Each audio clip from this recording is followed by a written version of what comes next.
Hey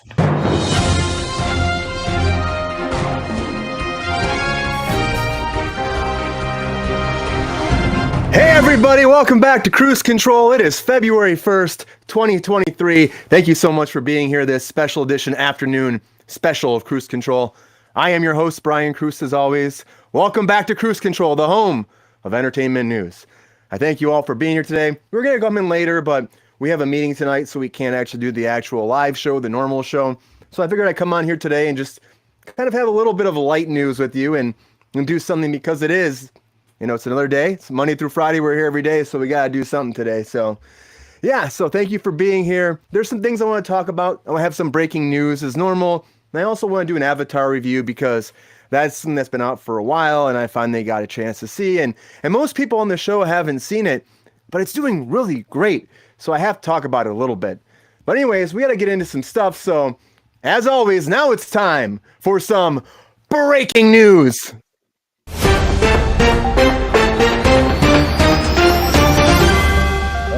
All right, everybody. Okay, so breaking news today, we're going to dive into some things as we always do here. So the first thing I want to talk about is King of the Hill. All right, King of the Hill is coming back to Hulu. It's happening, everybody. This is going down, which is kind of crazy. So Hulu's saying yes to King of the Hill, bringing a new season back. All the original cast are coming back. All the original voice actors are going to be there.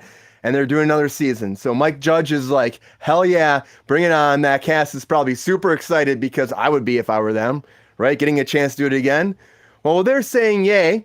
We also have a nay. So CBS is saying no more Dr. Phil. No more Dr. Phil after 2 decades. This will be their 21st season they're on right now. CBS is saying that's enough. We're canceling Dr. Phil. There's been some controversy with him lately. So they're saying, let's just dust our hands off of this whole situation, let it be, move on, and say goodbye to Dr. Phil. So Dr. Phil is going away, everybody. And with Dr. Phil going, Hulu is also saying yes.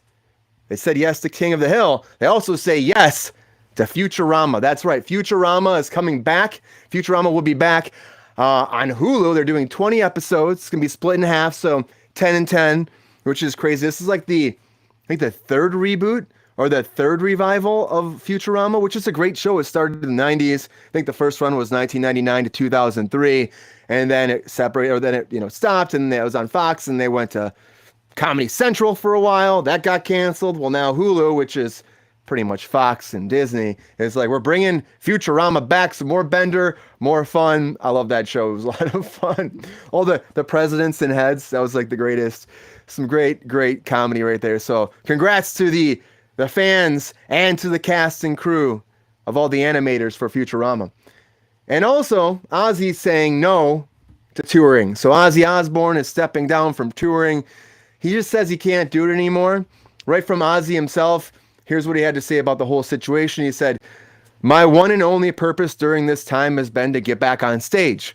My singing voice is fine. However, after 3 operations, stem cell treatments, endless physical therapy sessions, and most recently, the groundbreaking Cybernetics Hall treatment, my body is still physically weak." And he was actually saying, if you listen to his new album, you can tell that he's just not doing well, because on that himself, he talks about, being older and the pills and the pain. And that's something that he's got to deal with all the time. And he's saying that he just can't do it anymore physically. So after this, he's done. There's no more touring. Hopefully he still makes music. I heard a few of the songs on his new album. They're pretty good. Patient Number 9 is a lot of fun, actually. It sounds like kind of old school Ozzy with, a new kind of updated twist. So yeah, so Ozzy's saying no more touring, guys. He's done. He can't do anymore. He can't handling it. And as that's happening, well, we're saying yes to a season 3 of La Brea. So season 3 is going to happen, and then all the actors are signed up. They've been signed up on their contracts to have 10 episode seasons, but they're saying that this one, they're going to do a little bit shorter version. They only want to do 6 episodes. This is something that's happening because of the writer's strike, the pending writer's strike, which we've talked about in the show. And I have some more stuff I want to talk about as I move on with this program. But because of the writer's strike, they're worried that there's going to be a big shutdown like last time, keeping these actors on contracts, paying them through a potential who knows how long strike. they're almost done with the show. So like, their arc's almost done. So let's just cancel it now and be done with it and not have to deal with this in the future. So yeah, season 3, 6 episodes. And as I said, yay for that. Well, also no, because after that those 6 episodes, they're saying they're going to cancel La Brea. So it's a great thing. They got 3 more, or they got third season, 3 or 6 more episodes. But unfortunately, after those 6 episodes, it sounds like their arc will be done and we will be saying goodbye to La Brea, which is done very well. And I'm kind of shocked when I first saw it came out, and you can see it all on Peacock right now if you want to. But I saw it and I was like, okay, so a tar pit opens up and it goes to a new dimension. It sounds kind of cool, but I watched like the first episode and then I lost interest. But maybe I'll go back and watch it on the Peacock. We'll see. We'll see what happens. So as that's happening, we're saying no, goodbye to La Brea. Well, Dave Bautista, good old Dave, as I call him on the show, because we're friends. We're not. But maybe one day. I used to love Dave when I was a kid watching wrestling, and then his career, I followed his career throughout everything he's done in the entertainment industry, and it's been great to watch him thrive and grow. But Dave is saying yes. Dave is saying yes to My Spy 2, which is cool. The last strike took out some, yeah, it's true. It took out some great shows. That's the problem with the writer's strike before. If it happens again, which it's all signs are pointing to yay, that it's going to happen. Because if you look at it with the writer's strike before, same things were happening. The writers had a lot of problems. They can sit back and relax for a while. They have enough money to kind of live off that for a long time. So they can sit back and negotiate and wait. And it's the residuals things, everybody. Residuals are the problems. So if you look at, we had a breakdown before and Sabrina laid this out, is on an actual TV show. It's so funny how there's like this blur still that there's new media and there's actual regular shows, regular programming. Well, they're all the same, if you ask me at this point. They're all big budget TV shows. But on regular prime time, the residuals are insane. They're getting thousands of dollars as opposed to a small fraction of that for the streaming services because it's supposed to be different. It's supposed to be a completely different category. But it's not. It's real TV, everybody. But that's a whole thing we're going to get into some more in a little bit here. But Dave is saying yes. He's saying yes to a My Spy 2. He's super excited about it. He's wanted to do it for years.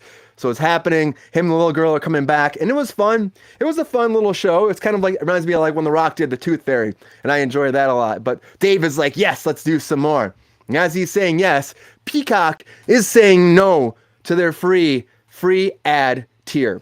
So this has happened since they actually launched. They said that the Peacock or the bird is free, they would say. That was their slogan. Well, not anymore. You used to be able to get Peacock for free. You could watch all their premium content for nothing. But now, and then there was another, there was lots of ads for that, like a lot of ads. Then you could pay the $4.99 or the $9.99 to have no ads. But now they're saying we're getting rid of the free one. Now, if you have the free one already, you're okay. You can still keep that for now. But I guarantee that'll go away eventually because that's the way they work. That's the way they operate. It's like, okay, we're going to try with this. But eventually they're going to try to get you on that $4.99 plan at least. You're still going to have ads, less ads. And the great thing about that is they'll do like a 2-minute ad thing before a feature film, and then you can watch the movie straight through. So it's not that bad, as opposed to on the free one right now, you're getting bombarded with ads constantly. So that's the question, whatever you want. But Peacock is saying, no, we're done with that. We're going to move on, and we're not going to have the free ad tier base anymore. But with that, I want to talk about going back to streaming services and the CW, because what's happening now is they have a new lead in charge of CW. So this new girl's coming in, Heather Olander. She's going to be taking over as the lead of all their programming and especially their reality-based stuff. So the head of unscripted programming is her main focus. And she worked before with multiple companies like USA before. She worked for Sci-Fi. She's helped them build them. She helped with Peacock back in 2019. She's helped build all these companies up for their actual reality show based shows. So now she's saying, okay, I'm coming over here. I'm going to help out the CW. And they want to do, and this is also because of the writer's strike. This is something that's going down because of the writer's strike. They're getting worried. So more and more programmers are going to start leaning into the reality based stuff. That's just what it is. I honestly thought CW was CW is still there, Rachel. CW is still going. And of course, they have a lot of DC stuff still. And that's kind of trickling away now. I was talking about The Flash is going down. Their last season is happening this year, debuting in February too. But they're going to try to start to change their programming. This leads into DC is trying to take away a lot of this programming from them. They really don't want to have it streaming there anymore. A lot of it's been going over to HBO Max, which will eventually be Max, as you see with Harley Quinn's over there. You see Superman and Lois is over there. You see Stargirl's over there. They've been kind of moving their stuff over there already, and that's going to be the trend. I bet you'll find all those CW programs over on HBO Max eventually, or Max when it actually changes over with their whole rebranding. So yeah, so they're saying they brought this girl in because they're planning on this happening. They're planning on making a shift. They want 50% of their programming to be reality based. And here's what Olander had to say about all this. She said, "I'm looking forward to developing a fresh slate of non-scripted programming and collaborating with non-scripted producers on new innovative and creative content that can break through and resonate with viewers." So that's her plan. She's trying to do, which makes sense. If that's what you do, that's what you do, right? So hopefully it works for CW. As Rachel said before, there's not a lot of people that are watching the CW that used to. You know, the program used to thrive. There were UPN before. They used to be a bigger network. The CW's kind of gone downhill. Now you can watch CW for free if you want. If you go on their actual network, you can go on thecwnetwork.com and you can actually watch all their programming for free. You just have to deal with ads, which is fine. That's TV, you know? So that's what's happening more and more, as we talked about the other day about programming. They're integrating all these ads and they're making this happen because they need to make revenue, and they also want to lure in more people, because you think about it, when all these other places are charging, like we talked about before, Netflix $15.49 a month, $19.99 for 4K quality product. Well, when people are doing that kind of, you know, charges for content, other networks are trying to find new ways to dance around this and bring in new viewers by not having them pay. And the CW has been doing this for a while. It's been working for them. I don't know if it will continue to work for them. We will see. I just have no idea at this point. But the fact is, they are making a shift toward this reality-based stuff. And it makes sense as we have this pending writer's strike. And the writers are really being adamant about this is going to happen. We're not going to lay down for this. Of course, they're going to try to negotiate ahead of time so it doesn't happen.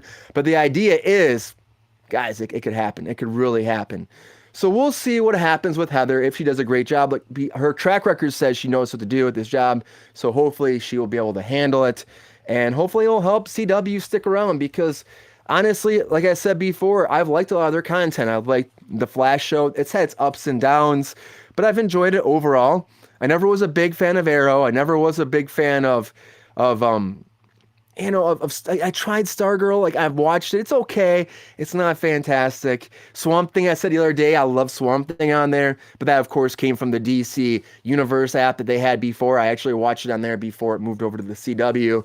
So they've had a lot. I mean, going back, Legends of Tomorrow, which that's done now. That was all right. There've been a lot of great content. But the DC has been changing now, as we talked about yesterday, as we talked about how DC is moving towards this new structure with an actual plan, a game plan. So I think a lot of these programmings are going to end now, and the CW is probably changing because of all this changing of the guard and all this changing of the CW, or of the DCU, which has to happen. It has to change because, come on, they can't keep doing the same shit or it's never going to get better. It's just not. So I want to talk about the DCU a little bit more, because we talked about a lot yesterday, but I want to do a brief touch up, because after an event like that, of course, there's going to be some kind of residual news that comes out afterwards. And that, of course, comes from Peter Safran, and it comes from James Gunn.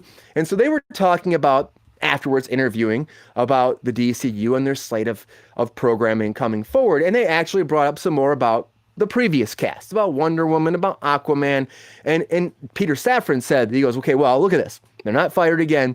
We're going to see what happens moving forward with our slate. We're going to see if it works out with Aquaman. We're not saying no. He said it again. We're not saying no. We're going to see how it develops, which is smart, you know? Let it develop, see where it goes, and then see if it works, because it might work well with these actors later on. You just don't know. So don't be negative. Do you have this Elseworld shit happening already? Maybe they'll bring in Aquaman, it'll just work so well into their plot. They'll be like, oh, hell yeah, Jason Momoa. Or maybe even The Rock will come back. You never know. Like, honestly, I have no idea what's going to happen with this. Another big news that's coming out, though, they're talking about is Swamp Thing. So Swamp Thing, they're saying right now, they might have actually announced their first director for one of these DCU new slated movies, and that is in James Mangold. Now, you might say, who's James Mangold? Well, James Mangold, he did Logan, which was a fucking fantastic movie, a great Wolverine movie. That was so much fun to see. I mean, the fact that it's been so long afterwards, and Hugh Jackman's like, still like, I can't fuck with Logan because Logan is like my heart and my soul, and it's the perfect ending. Patrick Stewart said a long time ago that he wouldn't touch, Professor X again. Of course, he came back in the MCU, and also we have Hugh Jackman coming back in the MCU to be Logan again, because it makes sense. They're going to work around that so that movie stays canon. And it makes sense because it is such a fascinating and realistic and honest ending to these characters. So let's keep that intact. They're going to do that. Makes so much sense. So Mangold made that, right? So now he's going to step into the directing chair maybe to do Swamp Thing. And Swamp Thing could be pretty cool, everybody. I'm just saying. I know Sabrina was giving me some shit yesterday, but I'm kind of excited about it. They're saying it's going to be more of a horrific type of a film. And so Swamp Thing's going to come in, and it could be more, more of that base. There might be a darker tone that you've seen from all their stuff before. Of course, DC loves to go dark, but this might be like horror film, which could be a lot of fun. And also, Peter Safran was saying about, the DCU, what happened before. We talked about Batgirl, and he even said that was something that had to happen. The film was not reasonable, that it just couldn't happen. So the fact that he actually applauded, he actually applauded Zaslav for being like, this needs to not come out, because they said it wouldn't do anything but hurt the DCU. And they're looking at everything. So looking at everything right now to see like what's going to work and what's not going to work. If something like this doesn't fit into the plan and it's going to hurt the product, you have to have it stop. It doesn't even work like an Elsewhere thing. Like just stop. And now that the fact they've taken that tax cut for it and they actually wrote the whole project off, you'll never see that movie unless someone bootlegs it later and you see it online somewhere. But I doubt it's going to happen. Unless you work in the studio, maybe someone will let you watch it. But yeah, so the DCU I'm excited about that slate more and more I think about it. This Booster Gold, like we were really going off after the program last night about Booster Gold. I'm excited about that a lot. I think Booster Gold could be a fun character. And everyone's saying Chris Pratt online. We said it last night, but people are saying Chris Pratt online because they're friends, James Gunn and him. I could see it happening, but I honestly hope it doesn't, because let's bring somebody else in. We were just having a great discussion about that. Like, let's get some fresh talent in here that just match the role better, as opposed to trying to force people into roles. And I think Chris Pratt's awesome, but I think that we need new people. It's just what it is. It's like the whole de-aging thing we talked about yesterday. It just hurts the entertainment industry moving forward. And I think we need to keep helping it move forward, as opposed to holding back people and giving people opportunity, because it's really hard. And that's one thing I'll say about this business, because I've been around it for a long time, and I've worked in the industry for almost 14 years, which is wild to say looking back at everything. A little bit about me, and this is fun because it's just me today. A little bit about me before I get into like what I really want to talk about is Avatar. I've been out here, like I said, 14 years, moved out here from Michigan, and I was just like, I'm going to be an actor. And I knew it since the first day I stepped on stage doing Annie Get Your Gun. I stepped on stage, never wanted to be an actor. I was like 15 years old, and I was like, I don't want to do this. I had a friend who wanted to audition for the play. He got me to stay and wait for him while he was auditioning because he needed a ride home, and I had a truck and I had a car. I was like 15. I had my learner's permit. I could drive until like 5 p.m. or some shit. Weird how it used to be in Michigan. But anyway, so I waited. I ended up auditioning for it too. I got cast as the lead. He was like Cowboy 13. He still hates me about that to this day. I was freaked the fuck out, but I stepped on stage. I fell in love with it. And here I am. It's been a long time since then. It's been over a couple decades, and I'm still doing it, and I'm still living in this industry, and I still love going to set. I go to set all the time, going to set this week working on something. And I'm going to actually go to a premiere in a couple weeks, and we're going to talk about that soon too, based off something I've worked on. So that's the thing. It's like I keep doing it because I love it. And that's a little bit about me, because I haven't really talked about much about me. So, and I like to tell stories, and I'm going to tell more and more stories about all the times I've been here, because I've interacted with a lot of cool people. I've worked some really cool jobs. Like I've said before, from Westworld to Batman to I worked on the Amazing Spider-Man movies to something else, which I'm bringing up in the next couple weeks, which has been my best project thing I've worked on. Also, Top Gun Maverick. People call me Paul Rudd out here, or I should go by not Paul Rudd. But anyways, that's a little bit about me. Now I want to get into what I want to be my featured story for today, because it's just me by myself. So here is my featured story of the day. Yes.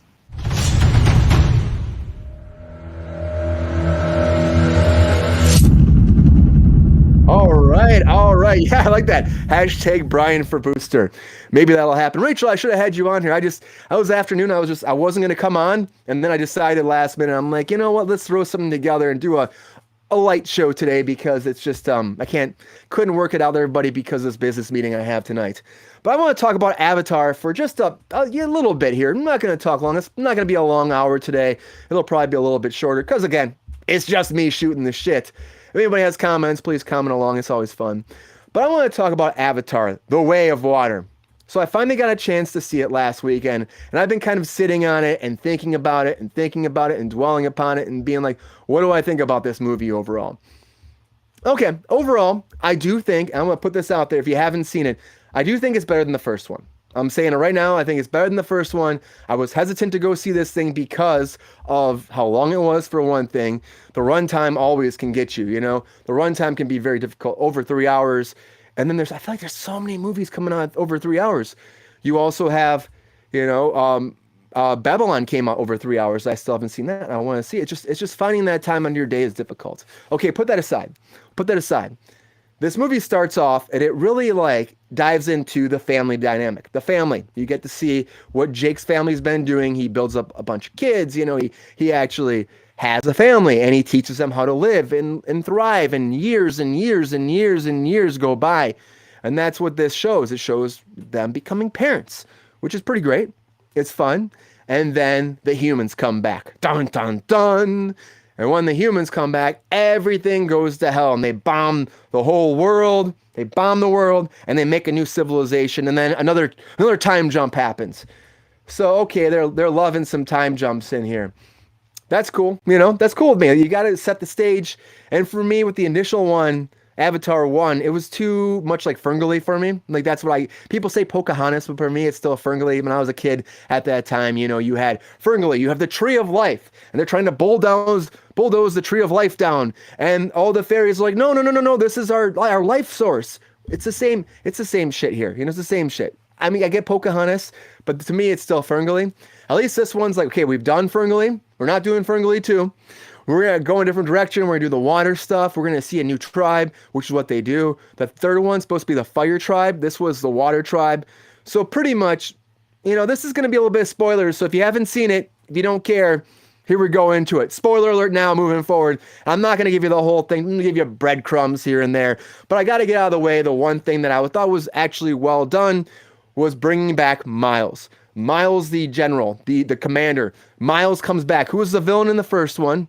Steven comes back. And honestly, the way they do it, it's right off the bat. The thing is how they do this? But they do it right off the bat. They bring him right back and they use this whole thing of they downloaded his brain before he went there. And then they put his brain in an avatar.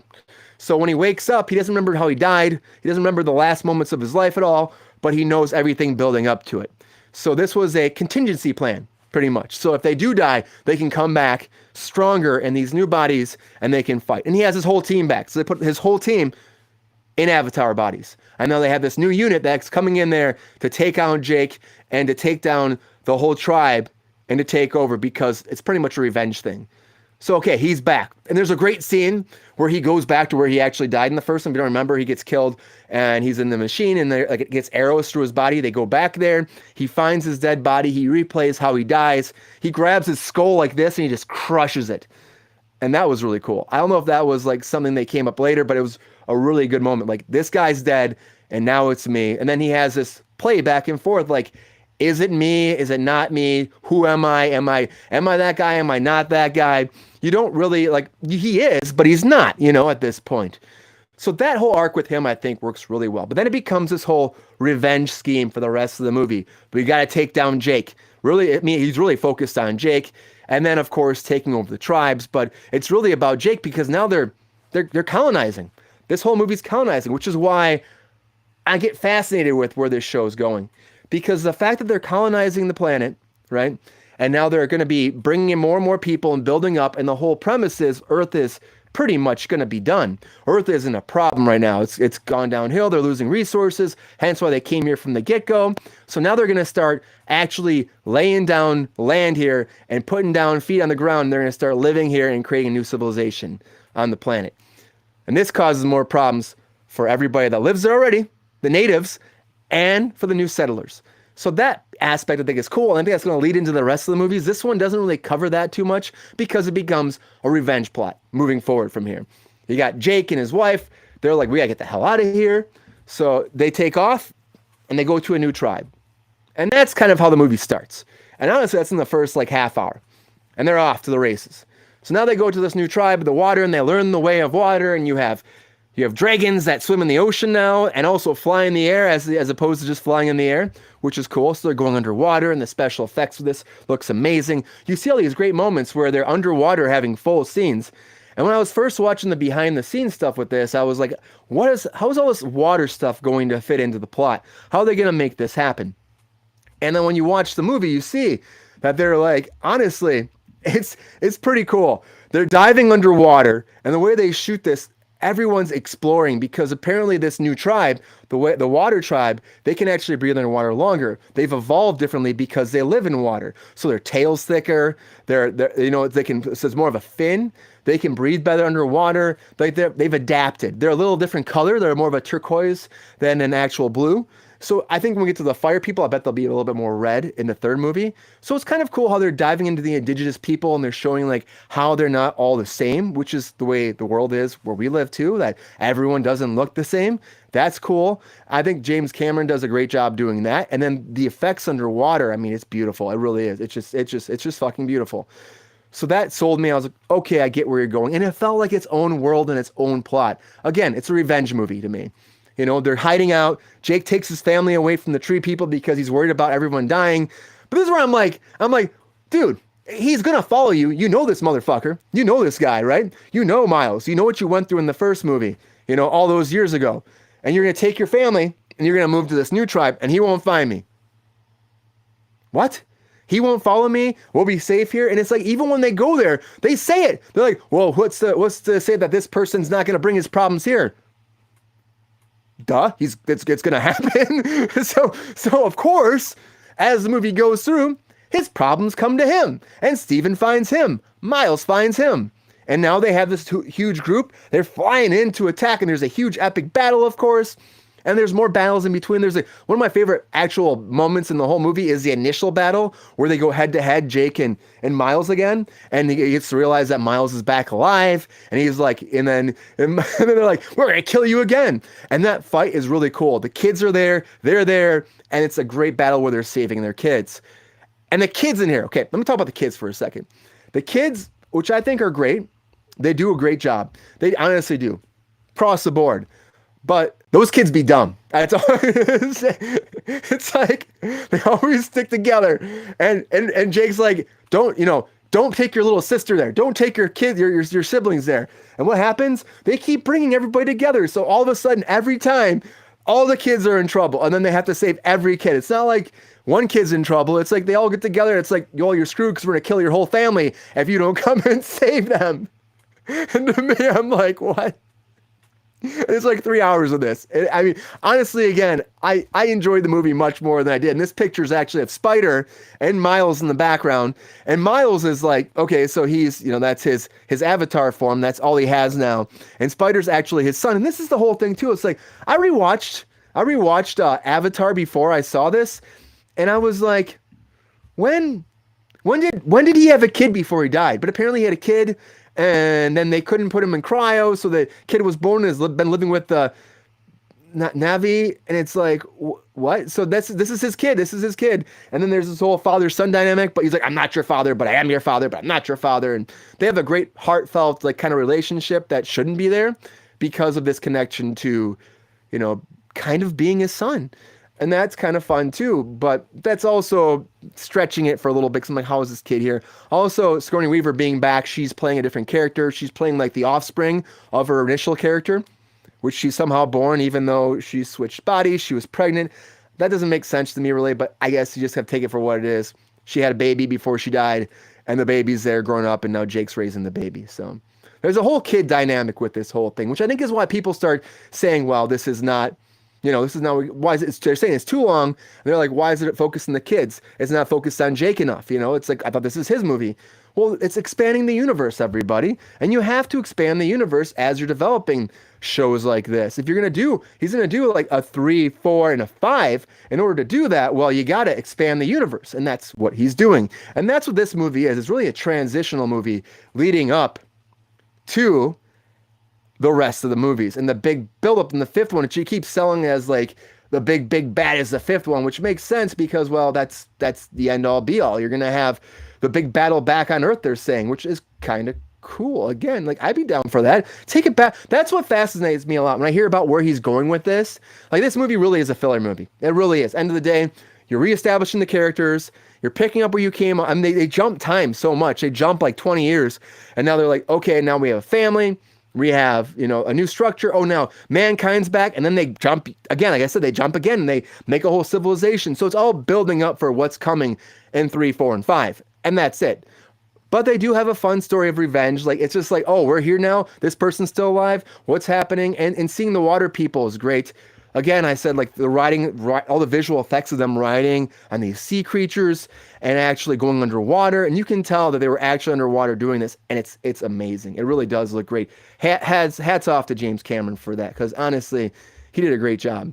And there's also these big like whales that come into the play.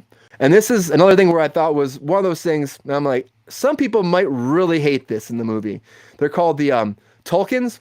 Well, the Tulkins come in and they're like a whale dragon kind of catfish combo. If you ask me, they kind of look like a catfish almost too. But they're like these huge creatures that, of course, they can attach into. They can actually attach their sensors into these two and mate with them. And they're huge whales and they're really kind. Well, the thing is, the humans are hunting them. And this is a big plot point in the whole movie is that humans are hunting them in order to, honestly, all they're doing is killing them so that they can get inside their brain and suck out this substance that can help humans live forever. Of course, it comes down to living forever. I'm big fighter for living forever, but they're killing these creatures and it's really sad how they do it because there's like really no reason besides money, greed, and power. And they kill these creatures, but they don't do anything with the meat. They don't do anything else besides kill them, suck the brain juice out, and they call it a day. And they're hunting the mothers who have babies all the time because they're slower. And this is where I'm like, people could really fucking hate this shit. I haven't heard about this online. This is like one point in the movie, I'm like, no one's talking about the whale killers. And they actually, there's like one whole sequence in this movie where I was like, woof. Like if Sabrina saw this, which she refuses to see this movie. So hence why I'm here alone, everybody, talking about Avatar, The Way of Water. But if you saw this, like they have this whole sequence where they actually show every aspect of how they hunt down, kill, and siphon this energy out of these whales. And it's really gruesome. It's graphic. It's brutal. It's like every little step. And to me, I think it's a bit too much. I don't think you had to show all of that. Again, 3-hour movie, everybody. 3 hours and like 12 minutes. Like maybe you don't have that whole sequence. Maybe just have some exposition. That's all I'm saying, Talk about it. And maybe you don't have to show it killing this, but they kill it to lure Jake out. That's the whole point. So I guess for a plot point, but for me, I know it might turn off a lot of people. And I'm surprised I haven't heard more backlash about this because these creatures are phenomenal in the movie. They look fantastic. And as I've showed in this picture again, like they're huge. And this is one of them touching him and just having an intimate moment with them. And it's so sad how they kill them off in the movie. And they don't kill all of them. They kill a bunch of them. They hunt them down. And it's really, really gruesome. So The Way of Water is it just has a way of touching on those heartstrings. I'll tell you the one thing that was really cool about this movie though overall is I just don't really, there's a lot of times where I watch, like even watching the first one back, which I just did not too long ago, where I was like, okay, I still kind of looking at the actors and I'm kind of seeing them as opposed to seeing the actual characters. Well, in this one, I just sat back and I maybe it just looks better than the first one did, but I just believed they were who they were. And they looked so great. Like I just believed them. I didn't even see the actors playing them at all this time. And I saw it in the first one. I also saw it in 4DX, which you haven't heard of 4DX. It's fucking nuts. You sit in this chair, it vibrates, it moves up and down, it sprays water at you. You can smell the movie. Honestly, you can smell the movie. You have like special effects rain. And I remember I watched the Harry Potter, what was it, the last one called with the Grindelwald one. And I watched that one and there's a sequence in there where it snows and literally it was snowing in the theater. I looked up and I was like, that's fucking nuts. Like, this is an experience if you go see a movie. Of course, there's a trade-off. It's like $30 if you go to, and only Regal theaters do it. So if you have a Regal, they do it. Not everyone, but you can look on Regal.com to find out if there's one in your area.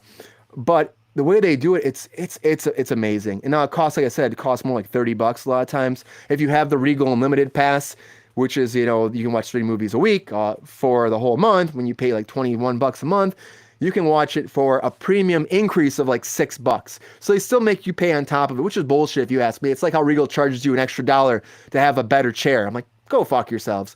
I love your theater. It looks great, but clearly and kindly, go fuck yourself. That's just rude. It's just rude. But yeah, so I saw it in that. It was really cool. But like I'm saying, the characters really blend in for me, and I really believe them being that character, which was great. Now, I just want to go into the ending a little bit before I wrap up my final review on Avatar. So, of course, there's a big battle.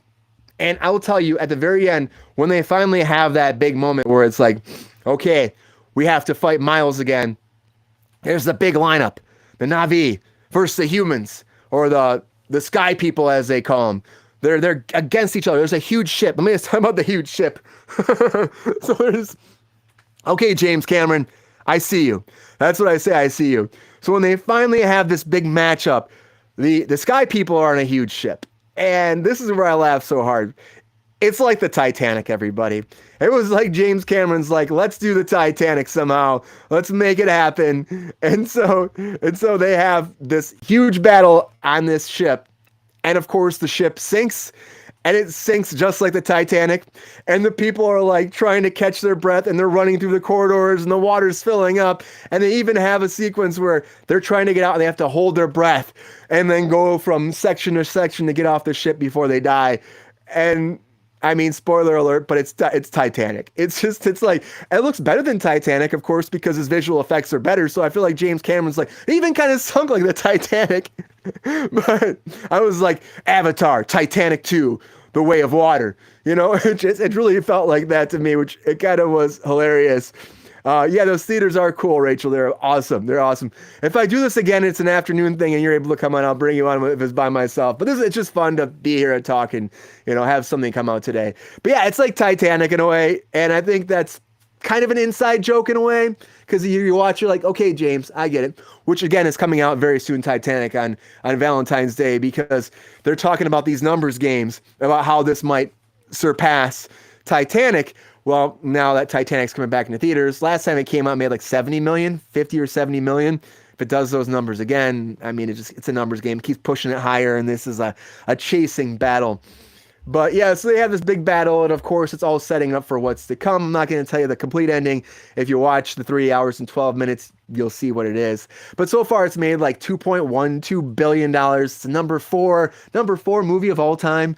And I feel like that's going to go a little bit higher. I think it will. Titanic, like I said, is next. Can it beat Titanic? I feel like it should. I mean, James Cameron is kind of kicking himself in the butt by by bringing it out again and then letting Titanic still be over it. But, there's still some time. I don't think it's coming out of theaters anytime soon. He's going to milk this for a while. And this is 13 years after the original. So it's a long time. So maybe the reestablishing is needed, especially if you didn't see the first one.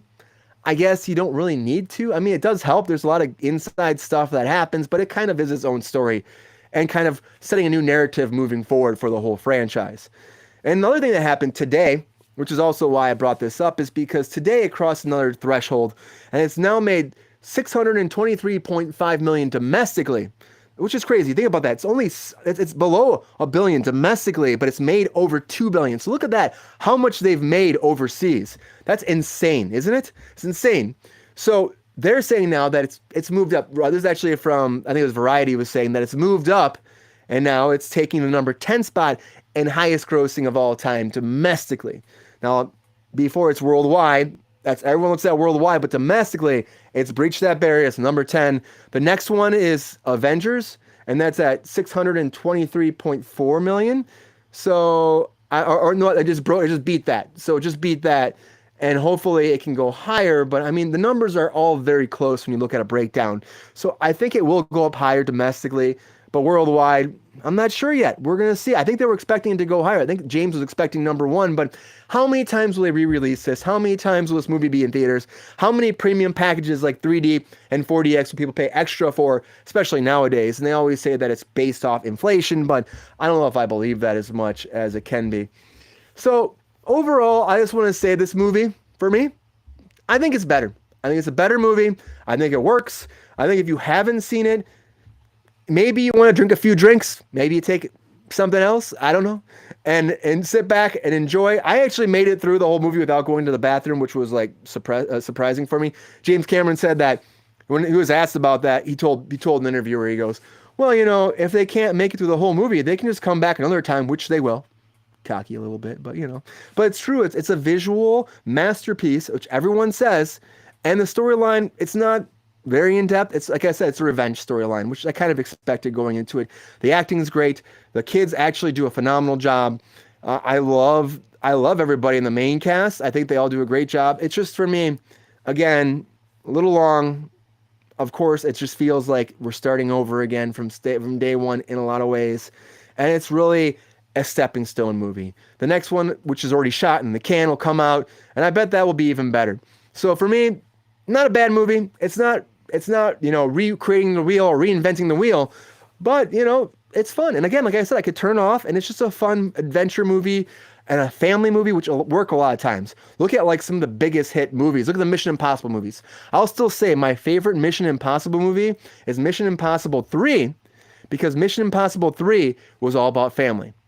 And it really hit home. And that was a J.J. Abrams directed movie. And J.J. loves to lean into the family. And with James Cameron doing this now, and the fact that he shot 2 and 3 back to back, it was so the kids don't grow up too fast. So they look the same in the movies. They're doing a lot of special effects and stuff already. So I don't know how much this really plays into it, but it's good. It keeps it all kind of in line, and it makes it line up. And it's about family. And I think that's why at the end of the day, it's made so much money, because people like to come out to movies about family. And there's a lot of sadness in this movie. Spoilers, I'm not going to tell you. There's a lot of sadness, but there's also a lot of triumph and growth and accepting where you are in life. Because I feel like the Jake character, Jake Skelly, like I feel like Jake Sully. I have a friend named Jake Skelly. That's why. Jake Sully, he feels like he's done with this world. He's not the fighter he used to be. So it's really a midlife crisis type thing, but also like an accepting of who you are as a man, as a person, as a human being, as a woman, as an individual. It's who you are, and like being able to look at your life and be like, who am I, and what do I have to do, and how do I protect my family and everything I've built up through my whole life, because they can go crashing down so easily.